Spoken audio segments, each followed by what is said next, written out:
하나님 말씀 같이 읽겠습니다. 마가복음 16장입니다.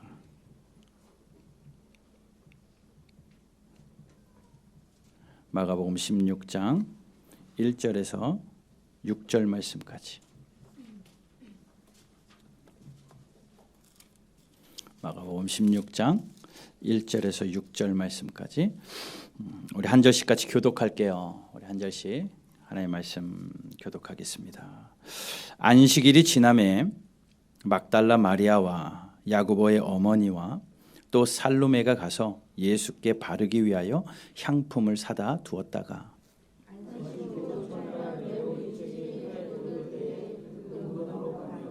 서로 말하되 누가 우리를 위하여 무덤 문에서 돌을 굴려주리요 하더니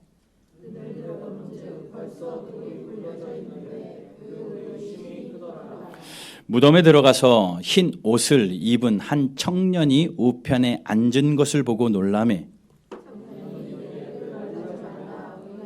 십자가에 못 박히신 나사렛 예수를 찾는구나. 그가 살아나셨고 여기 계시지 아니하리라. 보라, 그를 두었던 곳이니라. 아멘. 부활주일입니다. 또 부활의 아침입니다. 우리 기독교에 있어서 가장 복된 날이기도 하고 가장 기쁜 날입니다.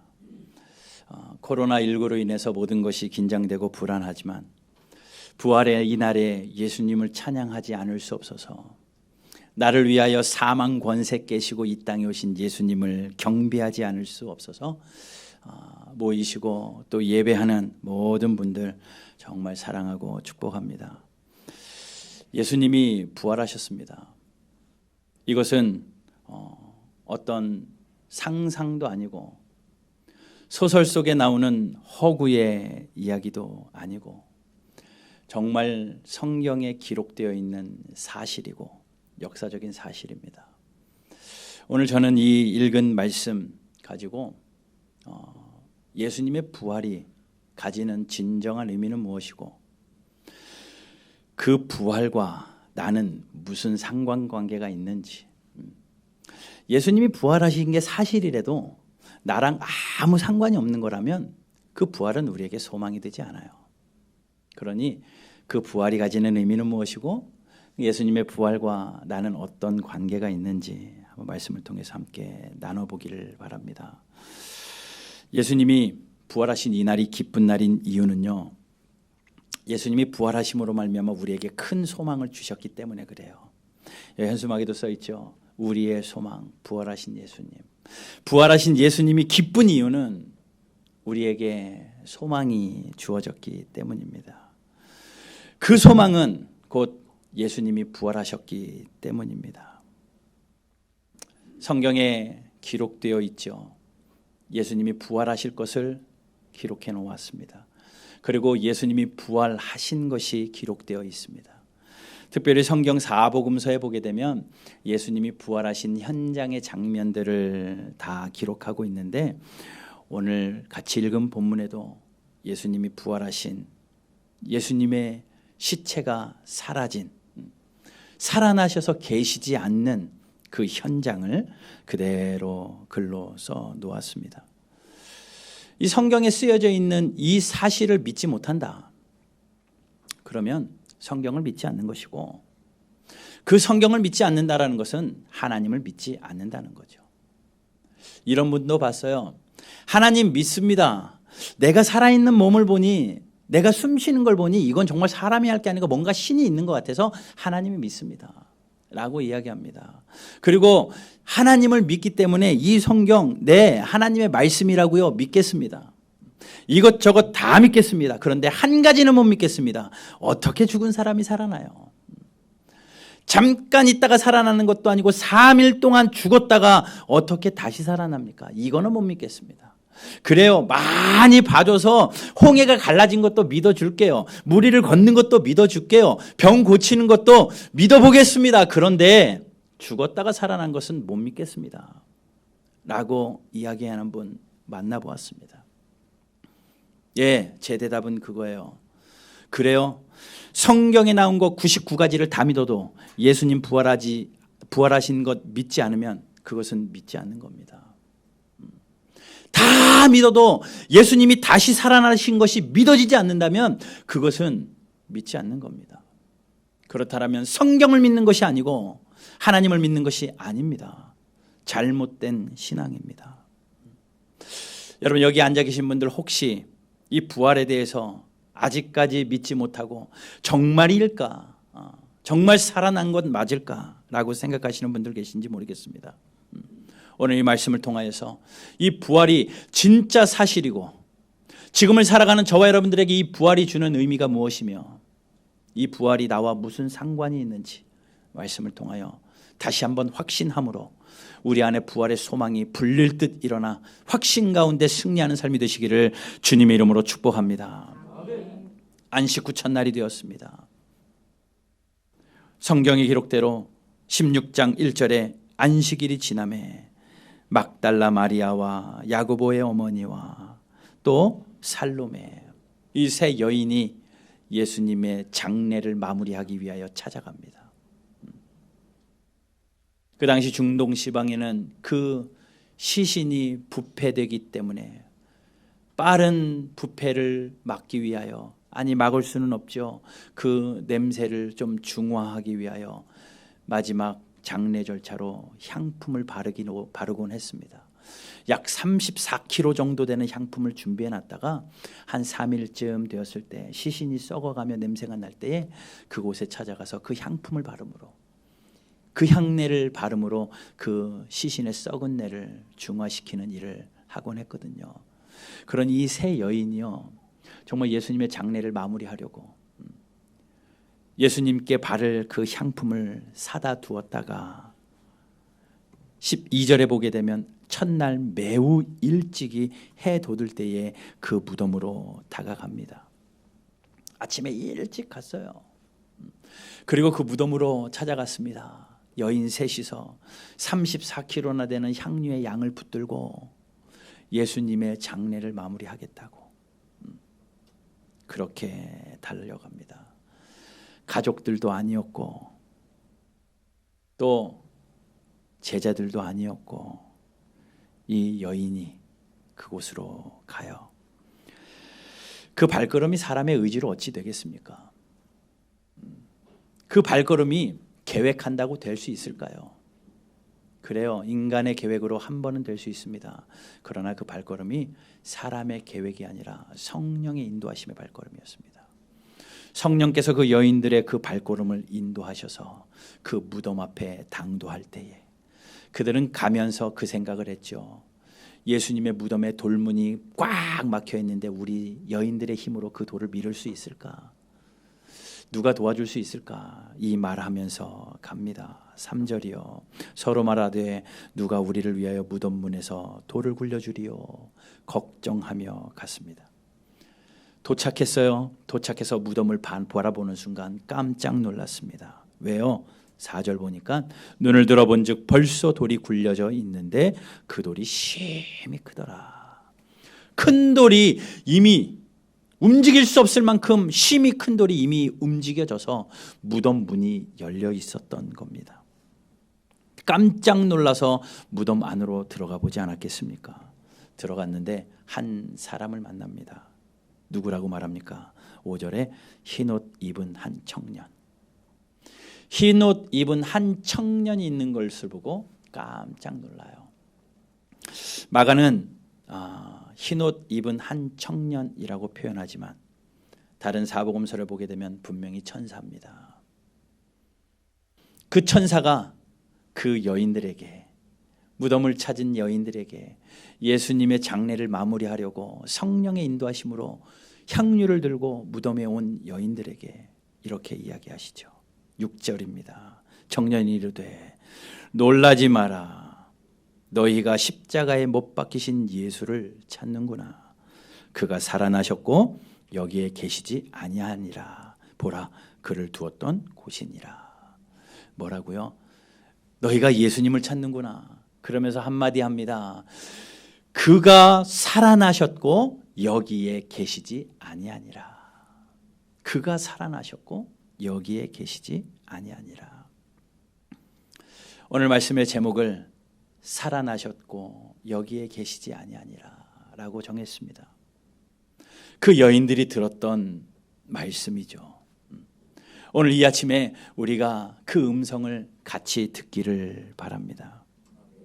그 여인들은요, 예수님의 장례를 준비하러 힘겹게 간 발걸음인데, 슬픈 마음 안고 힘겹게 간 발걸음인데, 그곳에서 예수님의 다시 살아나심을 목도한 첫 번째 목격자가 됩니다.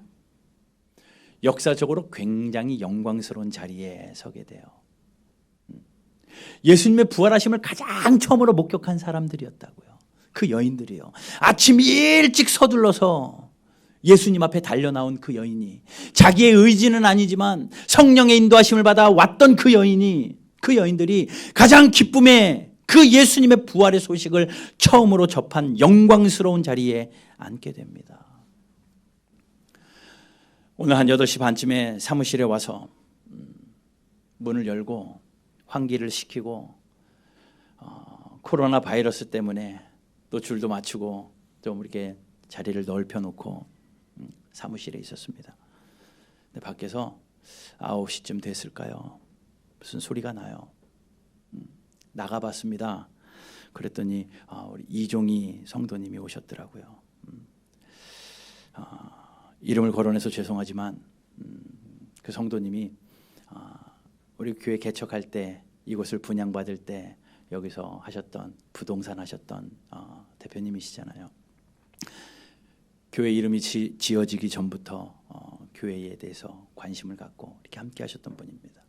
그런데 손에 부활절 봉투를 들고 부활절 아침에 일찍 9시에, 그래서 그러시는 거죠. 예배가 9시인 줄 알았다고. 좋습니다. 그 마음이 전해지더라고요. 그리고 인사를 나누고 떠나셨습니다. 그리고 11시에 다시 오겠노라고. 그리고 다시 오셨어요.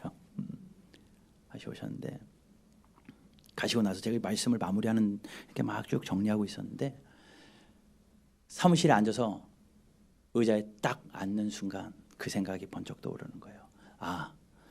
예수님의 무덤에 제일 먼저 아무런 생각 없이 찾아갔던 그 첫 번째 그 세 여인이 부활하신 예수님을 만나게 되는 영광을 누렸던 것처럼, 하나님, 이종희 성도님이 어떻게 보면 부활하는 이 아침에 시간은 잘못 알았다고는 하지만 성령의 인도하심을 받아서 주의 전에 올라온 첫 번째 사람인데, 하나님 오늘 반드시 부활하신 예수님을 가슴에 만나게 해주십시오.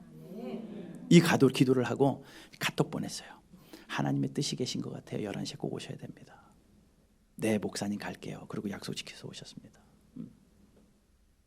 어디 그분만의 이야기겠습니까? 우리 모든 성도들, 이 코로나 바이러스로 인하여 모든 것이 위축돼서 예배할 수 없는 이 상황 가운데, 온라인 예배로 모든 것이 미루어지는 이 상황 가운데, 그래도 주님 부활하신 날 예수님께 내가 찬양해야지 하고 힘겹게 마스크 쓰고 주 앞에 나와서 예배하는 여러분 모두에게 성령의 힘을 주셔서 부활하신 예수님을 만나는, 부활하신 예수님이 나의 주님이 되어서 그 부활하신 그 소망으로 말미암아 우리의 믿음이 다시 한번 확고해지는 그런 복이 있게 되기를 주님의 이름으로 축복합니다.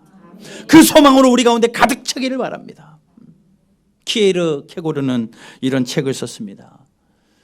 그의 책 제목이 이런 제목이 있어요. 죽음에 이르는 병. 죽음에 이르는 병이 있다는 거죠. 육체의 질병을 이야기하는 거 아닙니다. 고난이나 환난을 이야기하는 것 아닙니다. 그 책의 이야기는 인간에게 죽음에 이르는 병이 한 가지 있는데, 그것이 고난이나 질병이 아니라 절망이다. 그 이야기를 하는 거예요. 절망이 인간을 죽음으로 이끌어간다라는 거죠. 질병 때문에 죽는다기보다는 절망 때문에. 그럼 이 절망은 무엇일까?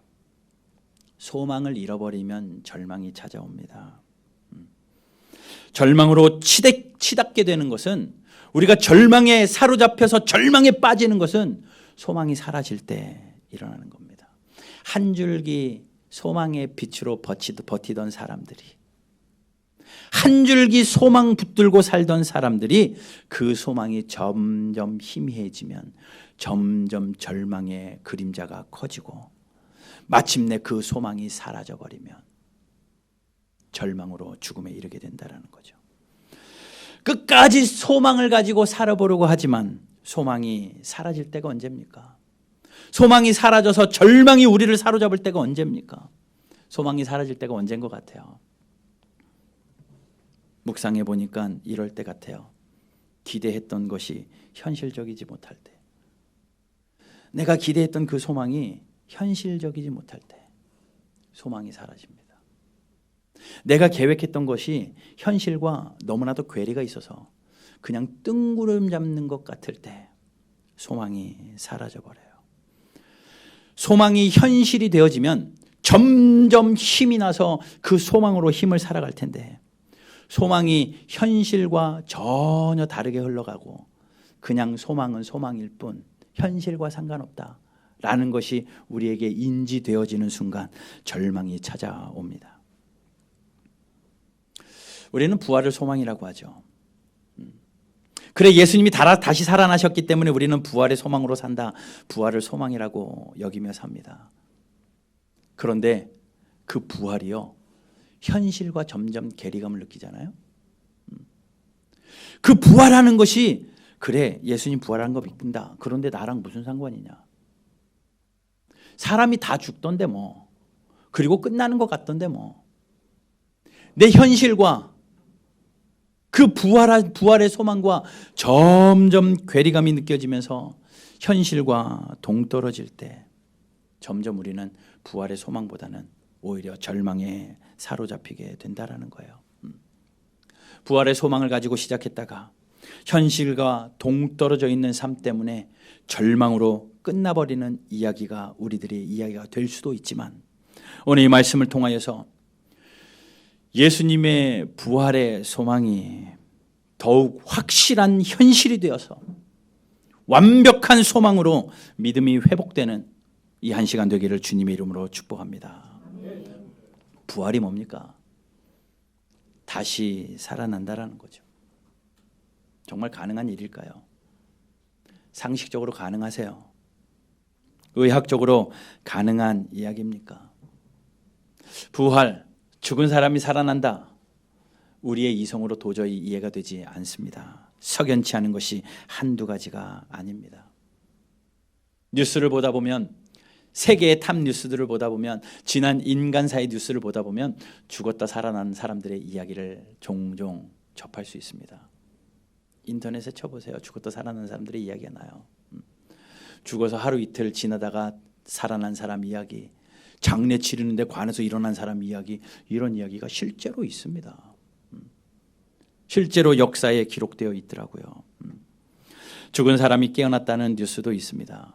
이런 이야기들을 하며 예수님도 그런 거 아니냐, 잠시 기절했던 거 아니냐 라고 이야기합니다. 세계의 인간사에 간혹 있었던 그 일들처럼 예수님도 그런 것이니 기독교인들아, 너희들만 그렇게 호들갑 떨지 말아라 라고 말합니다. 만약에 여러분들에게 그렇게 말할 때 여러분들 뭐라고 말씀하실래요? 뉴스 보니까 3일 만에 살아난 사람이 있던데 뭐, 관에서 나온 사람도 있다고 하던데 뭐, 예수님도 그런 것들의 한 종류인데 그게 뭐 이렇게 대단하다고 여러분들의 반박합니다. 여러분 뭐라고 말씀하실래요? 아니야, 성경에 써 있어, 그냥 막무가내 우겨보실래요? 아니면 그 꼬임에 넘어가서 그런가, 진짠가 이러실래요? 분명한 차이가 있습니다. 그들의 죽었다 깨어난 역사적인 이야기와 예수님의 다시 살아나신 이 사실과는 분명한 차이가 있습니다.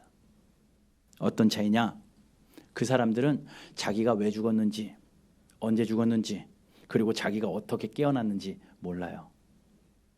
죽음이라는, 사망이라는 것에 컨트롤 당해서 죽었다가 자기 의지 없이 살아나 버린 겁니다. 그런데 예수님은요, 자기가 죽으실 것을 아셨어요. 그리고 죽음을 선택하셨습니다. 그리고 직접 다시 살아나실 것을 말씀하셨고 다시 살아나셨습니다. 이게 무슨 이야기입니까? 분명한 차이가 있다라는 거죠. 예수님은 스스로 죽음을 컨트롤하셨다라는 거예요. 다른 사람들은 사망과 죽음을 컨트롤하지 못합니다. 그들에 의해서 컨트롤 당한 거예요. 죽음이 찾아왔으니 죽은 거고 다시 깨어났으니 깨어난 것으로 끝나버릴 수 있지만 예수님은 그렇지 않습니다. 죽기 위하여 죽으셨고 다시 살아나시기 위해 살아나시는, 죽음과 사망, 권세를 다 컨트롤하신 분이 바로 예수님이에요. 예수님은 정확하게 자신의 죽음에 대해서 이미 알고 계셨습니다. 마가복음 8장 31절 우리 함께 같이 읽어볼게요. 마가복음 8장 31절입니다. 같이 읽게요. 시작. 인자가 많은 고난을 받고 장로들과 대제사장들과 서기관들에게 버림받아 죽임을 당하고 사흘 만에 살아나야 할 것을 비로소 그들에게 가르치시되, 예수님은 이미 살아 생전에 많은 사람들에게 사흘 만에 살아나실 것을 가르치시기 시작했습니다. 알고 계셨다라는 거예요. 죽을 것도 아셨고 살아나실 것도 아셨고 그 모든 생명을 컨트롤하고 계셨던 분이 예수님입니다. 또 마태복음 16장 4절에서는 수많은 사람들이 예수님에게 표적을 구합니다. 기적을 보여, 당신이 하나님의 아들이라면 이런 기적도 보여주십시오, 이런 표적도 보여주십시오, 막 표적을 구하는 그들에게 예수님이 한 말씀하시죠. 16장 4절입니다. 같이 읽어보겠습니다. 시작. 악하고 음란한 세다그가 표적을 구하나 요나의 표적밖에는 보여줄 표적이 없느니라. 표적을 구하는 그 악한 세대들을 향하여 예수님이 한 가지 말씀하십니다. 내가 너희들에게 보여줄 게 없다. 요나의 표적만 보여주겠다. 요나의 표적이 뭡니까? 요나 아시죠? 물고기 뱃속에서 3일을 있다가 죽다 살아난 사람이 요나입니다. 물고기 뱃속에 들어가면 당연히 죽는 거죠. 10번도 더 죽어야 당연한 거죠. 그런데 3일 만에 다시 살아나서 주의 사명 감당하잖아요. 예수님께서 그 표적을 이야기하십니다. 예수님도 3일 만에 죽음의 권세 아래 갇히셨다가 다시 깨어나실 것, 다시 살아나실 것을 예수님이 말씀하시는 거죠. 이것들을 통하여 볼 때 예수님은 이미 자신의 죽음에 대해서 알고 계셨고 그 죽음을, 생명을 컨트롤하는 분이 바로 예수님입니다. 성경에 보면 죽었다 살아난 사람의 이야기가 있죠. 나사로입니다. 나사로도 예수님이 살리셨기 때문에 죽었다 살아난 사람이죠.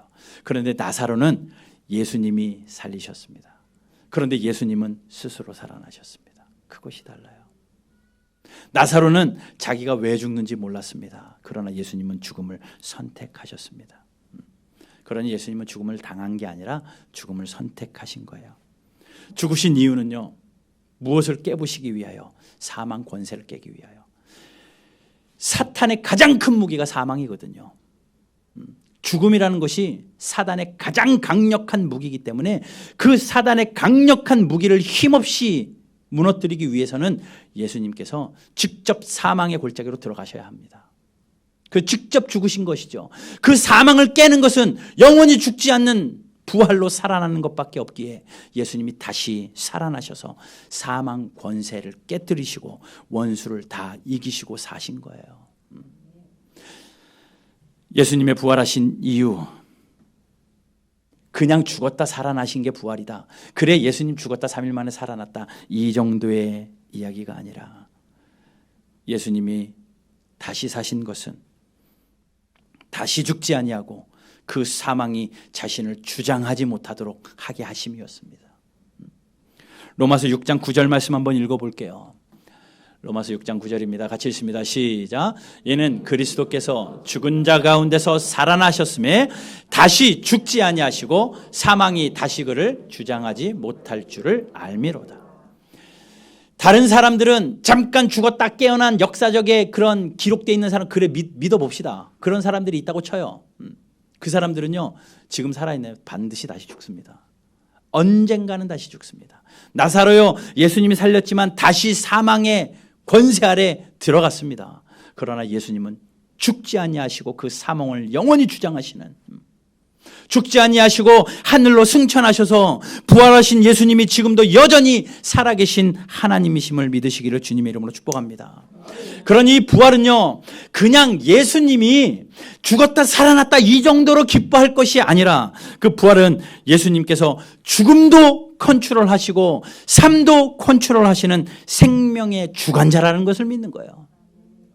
예수님은 생명의 주관자십니다. 자신의 생명까지 컨트롤하신 예수님께서 우리 모두의 생명을 주관하시는 참 하나님이십니다. 그러니 부활의 주님을 믿는다. 부활하신 이 아침에 부활의 주님을 찬양하며 부활의 주님이 나의 소망이시며 부활의 주님이 나의 힘이라고 고백하는 여러분들에게는 이 믿음이 있어야죠. 그렇습니다. 내 생명도 예수님에 달렸습니다. 나의 삶도 나의 죽음도 나의 모든 것도 나의 생명도 우리 주님께서 컨트롤하고 계십니다. 내 생명의 주관자십니다. 이 고백하는 것이 부활의 진정한 의미고 이것이 부활이 주는 우리에게 주는 교훈이라고 생각합니다. 여러분, 그러면 예수님의 이 부활하고 2000년 전에 부활하셨던 그 부활하고 지금 현대를 살아가는 저하고 여러분하고 무슨 상관이 있느냐? 예수님이 뛰어난 분이라고 자랑하는 것도 아닙니다. 오늘 이 말씀을 드리는 것은요, 잘 들으세요. 예수님을 믿는 여러분 모두에게는, 예수님을 나의 구세주로 영접한 모든 분들에게는, 하나님 앞에 나와 예배하고 무릎 꿇는 저와 여러분 모두에게는 예수님의 부활과 직접적인 연관이 있습니다. 뜬구름 잡는 이야기가 아니라고요. 1년에 한 번씩 그냥 계란 까먹으면서 예수님 부활하셨다 이 정도로 끝날 절기가 아니라고요. 예수님의 부활하신 것은요, 여러분들과 직접적인 연관이 있습니다. 예수님이 부활하셔서 무엇을 이겼습니까? 사망 권세를 이기셨죠. 그 사망 권세를 깨고 다시 사신 예수님이 나와 직접적인 연관이 있는 것은 그 예수님의 권세가 우리의 권세로 이어지기 때문에, 예수님의 부활이 저와 여러분들의 부활로 이어지기 때문에, 예수님이 누리셨던 그 특권이 저와 여러분들의 특권으로 그대로 이어지기 때문에 우리에게는 이 부활이 소망이고 기쁜 거예요. 고린도전서 15장 20절 말씀 읽어보겠습니다. 고린도전서 15장 20절 21절 같이 한번 읽어볼게요. 같이 읽습니다. 시작. 그러나 이제 그리스도께서 죽은 자 가운데서 다시 살아나사 잠자는 자들의 첫 열매가 되셨도다. 사망이 한 사람으로 말미암았으니 죽은 자의 부활도 한 사람으로 말미암는도다. 아담 안에서 모든 사람이 죽은 것 같이 그리스도 안에서 모든 사람이 삶을 얻으리라. 아멘. 사망이 한 사람으로부터, 아담의 죄악 때문에 인류에게 사망이 온 것처럼 예수님의 부활이 모든 사람의 부활로 이루어진다라는 거예요. 예수님이 다시 살아나신 것이 잠자는 자들의 첫 열매, 부활하는 첫 열매가 되셨다. 첫 번째 열매가 됐다라는 이야기는요, 첫 번째라는 것은 두 번째도 있고 세 번째도 있고 네 번째도 있고 그 뒤로 계속 온다라는 거예요. 예수님이 부활의 첫 열매가 되셨으니 이제 예수 그리스도를 믿는 모든 자들에게는 이제 부활의 열매들로 부활이 계속 이루어진다라고 성경은 이야기합니다.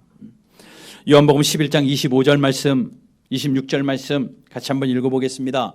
시작. 예수께서 이르시되 나는 부활이요 생명이니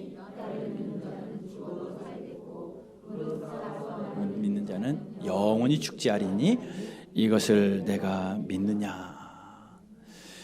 예수 그리스도를 살아서 믿는 자는 영원히 죽지 않는다.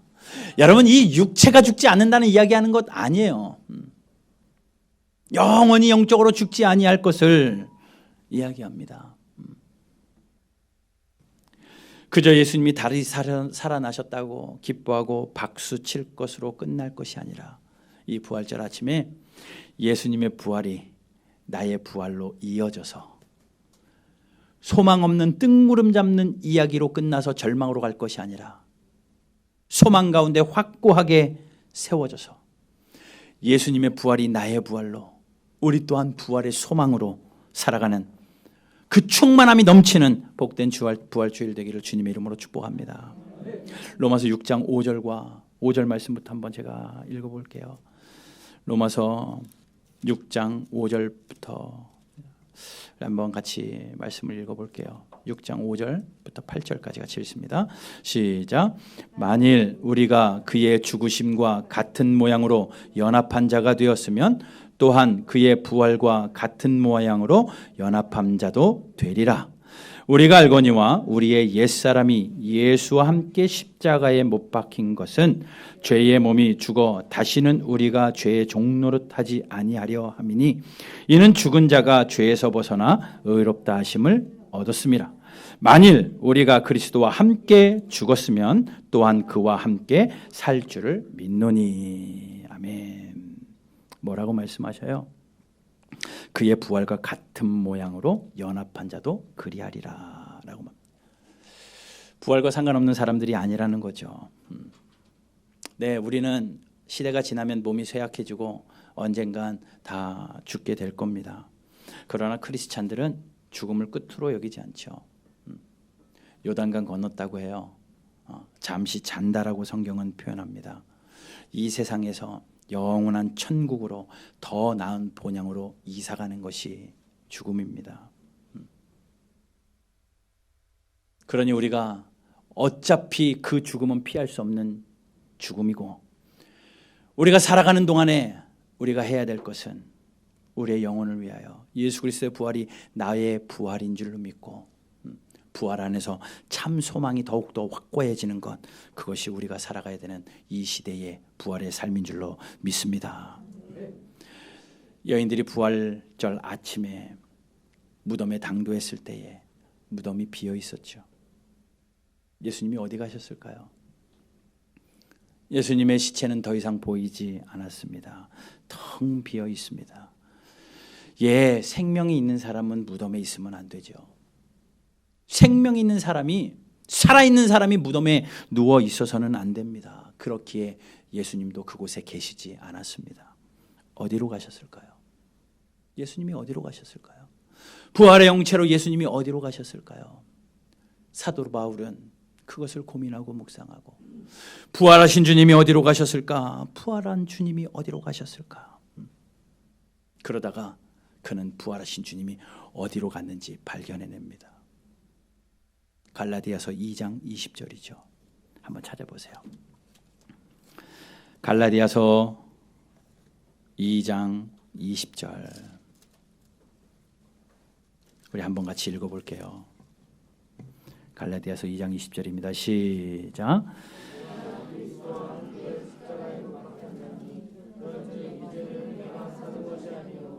오직 내 안에 그리스도께서 사시는 것이라. 이제 내가 육체 가운데 사는 것은 나를 사랑하사 나를 위하여 자기를 버리신 하나님의 아들을 믿는 믿음 안에서 사는 것이라. 네, 바울이 예수님의 죽으심을 본받아 십자가에서 나는 날마다 죽노라, 나는 날마다 죽노라 라고 예수님의 죽으심을 따라합니다. 십자가의 죽으심은 따라할 수 있어요. 예수님이 하나님께서 부활하게 하셨습니다. 사도 바울이 그 부활은 따라할 수 없었습니다. 이제 죽은 바울, 십자가에 죽은 바울을 살리는 길은 자기 힘으로 부활하는 것이 아니라 살아서 부활하신 예수님이 내 안에 오셔서 죽은 사도 바울의 심장을 떼어버리고 살아계신 예수 그리스도의 심장으로 살아가는 길입니다. 그러니 사도 바울은 이야기하는 겁니다. 그래, 무덤에서 죽으신 예수님이 살아나셔서 어디로 가셨느냐? 예수 그리스도를 믿는 모든 사람들의 심장으로 들어갔구나. 예수 그리스도를 믿는 모든 사람들의 심장에 이제 죽어버렸던 내 심장을 떼어버리고 살아계신 예수 그리스도의 심장으로 살아가는 거나, 그렇기 때문에 예수 그리스도를 믿는 저와 여러분들은 이제 내 심장으로 살아가는 것이 아니라 예수의 심장으로 살아가는 자들입니다. 부활하신 예수의 능력으로 살아가는 자들이 저와 여러분들의 삶이 된 줄로 믿습니다. 그러니 사도 바울의 뛰는 심장은 사도 바울의 심장이 아니라 예수의 심장이에요. 예수의 심장입니다. 그러니 예수의 심장 가지고 가만히 앉아 있을 수 없어서 사도 바울은 그 예수의 심장을 가지고 전 세계를 다니며 사명 감당합니다. 여러분, 우리의 심장은 십자가에 내어버리고 다시 살아나신 예수 그리스도의 심장으로 주의 심장 가지고 주님 앞에 일어나 힘써 주의 사명 감당하는 저와 여러분들 되시기를 주님의 이름으로 축복합니다. 이것이죠. 갈라디아서 2장 20절에 그렇게 이야기하는 거죠. 오직 내 안에 그리스도께서 사신 것이라. 내가 사는 것이 아닙니다. 내 안에 예수께서 사는 겁니다. 여러분이 부활의 아침에 그렇게 고백하십시오. 예, 부활이 나의 부활이라면 이제 나 조정현이 사는 것이 아니라 내 안에 계신 예수 그리스도로 사는 것입니다. 이런 자신감으로 사십시오. 세상에 어려운 풍파들이 있고 내가 감당할 수 있는 일들이 있지만 예 주님 내 심장 가지고는 이거 못합니다. 심장이 멎어버릴 것 같습니다. 그러나 내 안에 살아계신 예수의 부활로 살아가겠습니다. 하나님 이 상황도 넘어가게 하여 주십시오.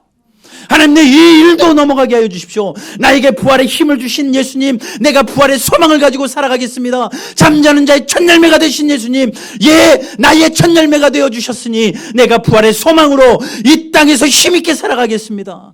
육체적인 한계는 있을지 몰라도 예수의 심장으로 힘있게 일어나서 주의 손과 발로 살아가는 저와 여러분들 되시기를 주님의 이름으로 축복합니다. 그러니 부활주일은 그냥 축복하며 박수치고 끝날 것이 아니라 예 주의 심장 가지고 주의 사명으로 다시 한번 일어나겠습니다. 그렇게 고백하고 다짐하는 그러한 날이 되어야 할 줄로 믿습니다. 예수의 심장으로 다시 살아나셔 나에게 오신 예수의 심장으로 힘있게 일어서고 힘있게 뜨거워지는 부활주일 되시기를 주님의 이름으로 축복합니다.